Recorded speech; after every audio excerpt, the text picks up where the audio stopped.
Good YouTube, Quinn Wade. Coming to y'all with that instant basketball analysis on the Analysis Playground on YouTube, exclusively on there forever. And we're going to talk about the Spurs. Had Wemby one part of the game, it had to win the game without him, but they still got it done 115 to 102. Philly go to 43 and 36 and 21 and 18 on the road. Spurs win their 60th game. And now they're 16 and 19 and 30 and 7 at home. Spurs won the season series against Philly 2-0. And that means they swept them. They don't see each other unless they meet in the NBA Finals. Doesn't seem likely, so they most likely will see each other next season. Philly ended up losing the first quarter 29 to 28. They lost the second quarter 33 to 27, 30 to 30 in the third, 23 to 17 in the fourth for the Spurs. So basically, the Spurs was able to win three quarters since one was tied, which was the third.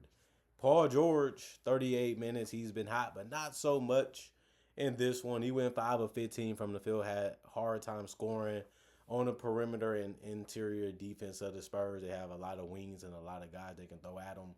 He didn't really get the shots that he probably wanted. He probably had to just take them a lot of the time. And since he always played like that, it didn't really work out too much for him in this one, besides from three. He went 4 or 5 from three, and he went 2 or 4 from the free throw line. But 5 of 15 from the field is not good, especially for how he's been playing before this game. But he did have 4 rebounds, 4 assists, 1 turnover, a steal, and 4 personal fouls, and was a -6 and plus minus. He's starting to get back to that really, really hard to get around and really, really hard to make plays around type of defender. And that's what you want to see from him. Joel Embiid played 39 minutes. He was basically living with the jump shot. Can't be too mad at him a lot of the time because he was able to make some of them. And he went 8 of 19 from the field and 2 of 6 from three. But he also is rocking, knocking, and bumping and rumping people. So he ended up going 16 and 19 from the free throw line, which helped him get 34 points. You can't get mad at how he got it done because it worked and it kept working. But he always has been a strong physical guy, so it worked to his advantage in this one. He also got a double-double because he had 12 rebounds. It's good to see him get that many. He had 1 assist, 4 turnovers, and 4 blocks. The 4 blocks was the most on the team tonight, and he can do that too if you're trying him or you think it's going to be easy. 5 offensive boards, 3 personal fouls, and a -7 for him. Kelly Oubre Jr. didn't have a great scoring game again. He played 29 minutes. He only gave you 5. He was the only starter to not score in double figures in points in the starting lineup for Philly. He went 2 of 7 from the field, 0 of 3 from the three-point line, 1 of 1 from the free throw line. He had 8 rebounds, and he also had 1 turnover, 1 steal, 2 offensive rebounds, 5 personal fouls, and was a -11 and plus minus. He ended up being the guy that just couldn't guard at all on the perimeter. They kept attacking him. They kept going right at him and even went to his chest. And he just could not slow a lot of the guys for the Spurs down. Tyrese Maxey had a down game as well. He played 40 minutes and only had 15. You know he's used to getting 25 or close to 30 or above. He went 6 of 16 from the field. The shot attempts was there. He just wasn't making them, whether that was on the perimeter or near the basket. And he also went 1 of 4 from three. He did go 2 of 2 from the free throw line, so he didn't get to the free throw line that much at all.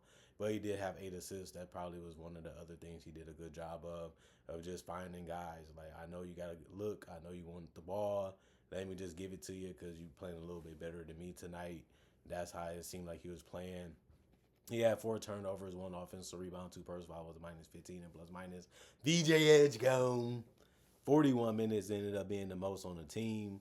He had 14 points. He went 6 of 15 from the field, 2 of 7 from three. You know, he's always going to be a decent offensive player. You know, you might get a big 3-point night from him. He might have some type of driving advantage on certain players.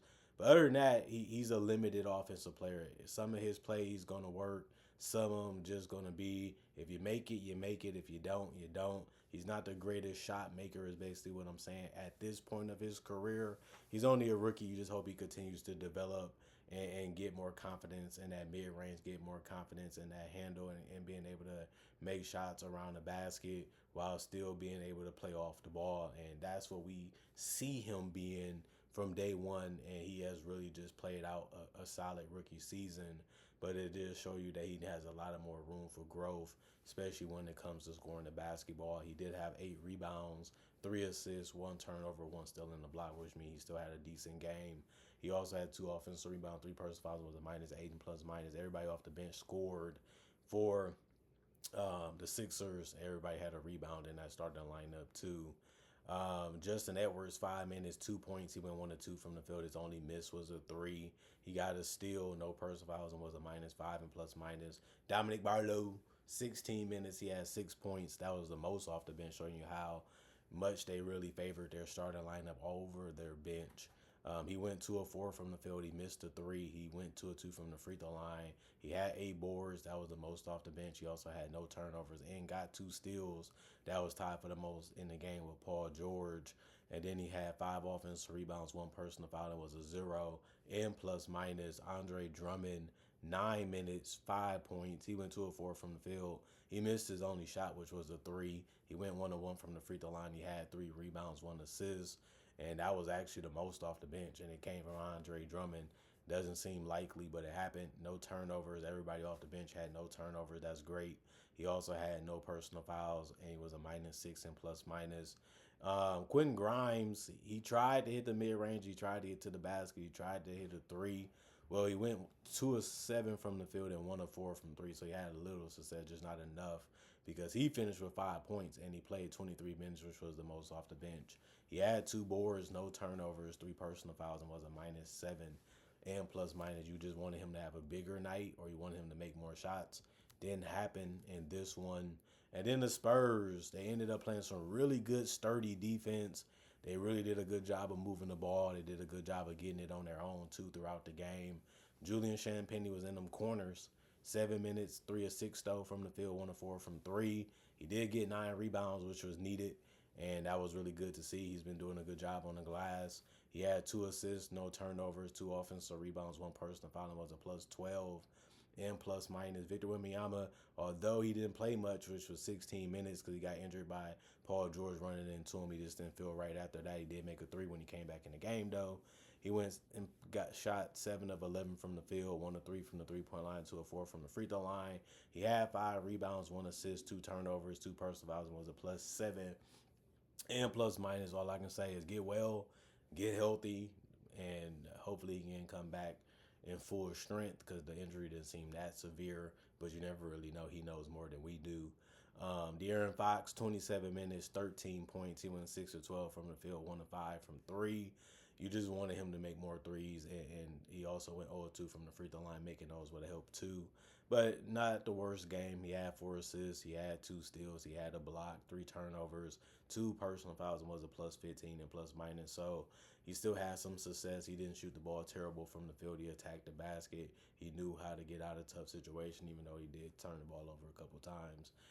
Devin Vassell gave you a 9. You wanted more, but it just wasn't needed for them to win this one. He had 30 minutes played and went 4 of 9 from the field, 1 of 4 from three. He also had 4 rebounds, 4 assists, and no turnovers. So he did some other things too that really helped the flow of the offense. And he had a steal, 1 offensive board, 1 personal foul, and was a +2 and plus minus. Stephon Castle played 31 minutes, ended up being the most in the game, and you would be surprised that that's the most, but it is for the Spurs.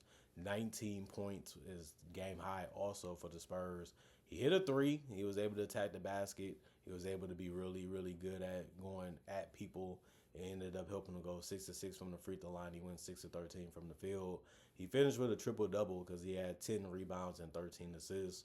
So he was just doing a good job of knowing how to cut, knowing when to drive, knowing when to get rid of the ball, and just trying to find a way to get the rebounds that other people wasn't really trying to get.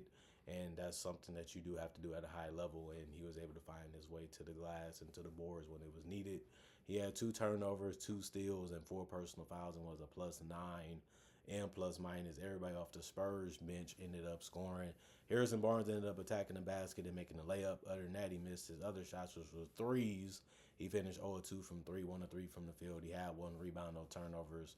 His rebound was offensive. He had 3 personal fouls and was a +4 and plus minus. Lindy Waters, the third, he played 5 minutes. He made his only shot, which was a three, but he also missed one. He had one rebound, no turnovers, and a steal. One personal fouling was a +2 and plus minus. Keldon Johnson played 25 minutes. He had 13 points. He attacked the basket, splashed in the three, but he finished 4 of 6 from the free throw line, 1 of 5 from three, and 4 of 14 from the field. He did take the most shots off the bench, but he also had 9 boards, and he's been really good at rebounding the basketball defensively and offensively. He had 4 offensive rebounds, 1 assist, 1 turnover, 2 steals, 1 block, 1 personal fouls, and a +5 in plus minus. Carter Bryant, 13 minutes, 5 points, 1 of 2 from the field. He also missed the three, but he also went 2 of 2 from the free throw line. He had 2 rebounds, 1 assist, and a turnover, 3 personal fouls, and was a -5 in plus minus. You're just happy that he gave you something. 13 minutes ain't the crazy amount, but he was able to score. He was able to do other things. Lou Cornett, big net, 22 minutes, 10 points. He went 4 of 6 from the field, just finishes around the rim, while also going 2 of 2 from the free throw line. He grabbed 3 boards and an assist, no turnovers, 4 personal fouls, and was a guy that finished with 1 offensive board and was a +7 and plus minus. And then Dylan Harper made some wide open threes. They kept leaving them open, and if they didn't do that, he was driving right by them to get to the rim. He finished 7 of 11 from the field, 3 of 3 from 3. He had 3 rebounds, 4 assists, good passing from him. Good understanding of what he should be out there doing and what he needs to do to help the team. And his playmaking is getting better and better. And he could do it in college, he could do it in high school, but this is a different team, different system, different players. So it takes him getting used to play at a high level, and he's starting to do it at the ending of the season. But I'm happy because he's doing it in general. 1 personal foul and a +7 and plus minus. 89 field goals for both teams, but the Spurs shot 49%, the Sixers shot 38%, 32 threes for the Spurs. They shot 34%, 32 for the Sixers, they shot 31%, 22 free throws for the Spurs, 73%, 29 for the Sixers, they shot 83%, 47 rebounds for the Spurs, 48 for the Sixers, 31 assists for the Spurs, only 17 for the Sixers, 9 turnovers for the Spurs, 11 for the Sixers, 8 steals for the Spurs, 7 for the Sixers. Both teams had 5 blocks, 9 offensive rebounds for the Spurs, 17 for the Sixers, 38 defensive rebounds for the Spurs, 31 for the Sixers, 23 personal fouls for the Spurs, 21 for the Sixers, and the Spurs was able to get it to go their way, and it was able to make some good plays on both ends. It was able to get some tough shots to go down. They was able to find a way to get Philly to settle and take some tough ones, and that's all you can really do. They gave them too many free throws, though. That would be something they have to look into, not falling for and not giving other teams that's on the level of the Sixers or better. Other than that, when you don't have your best defender, you don't have your best player, and you're still able to close out one of the better teams in the league, especially with Embiid being healthy in this one, Maxey being healthy, George being healthy, and some decent supporting players. You knew it was going to be tough. You knew it would be a little bit of a challenge, but they didn't whine, they didn't complain. They just went out there and said, "No, Wemby, we just gonna go out there and do what we could do, play our best game, make them work for everything that they can get." And we're going to try to stretch them out and try to find a way to penetrate, kick out. And if not, we'll just hit some perimeter shots too. So they had a good idea. They had a good understanding of what they needed to do to be able to get this one won. And they got it done. Comment, like, subscribe, share, hit the notification bell to get the analysis when it first come out. Y'all stay blessed up. Y'all stay good. Peace. And I'll see y'all later today, hopefully with more analysis.